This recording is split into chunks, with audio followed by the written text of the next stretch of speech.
నేను ఆనం రామనారాయణ రెడ్డి అనే నేను శాసనము ద్వారా నిర్మితమైన భారత రాజ్యాంగం పట్ల నిజమైన విశ్వాసం విధేయత చూపుతానని, భారతదేశ సార్వభౌమాధికారాన్ని సమగ్రతను కాపాడుతానని, ఆంధ్రప్రదేశ్ రాష్ట్ర మంత్రిగా నా కర్తవ్యాలను శ్రద్ధతో అంతఃకరణ శుద్ధితో నిర్వహిస్తానని, భయం కానీ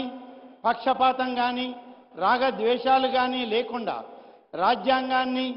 శాసనాలను అనుసరించి ప్రజలందరికీ న్యాయం చేకూరుస్తానని దైవసాక్షిగా ప్రమాణం చేస్తూ ఉన్నాను. నేను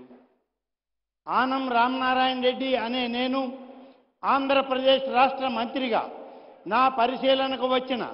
లేదా నాకు తెలియవచ్చిన ఏ విషయాన్ని నా కర్తవ్యాలను సక్రమంగా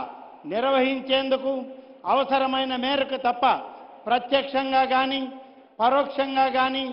ఏ వ్యక్తికి లేదా వ్యక్తులకు తెలియపరచనని లేదా వెల్లడించనని దైవసాక్షిగా ప్రమాణం చేస్తూ ఉన్నాను.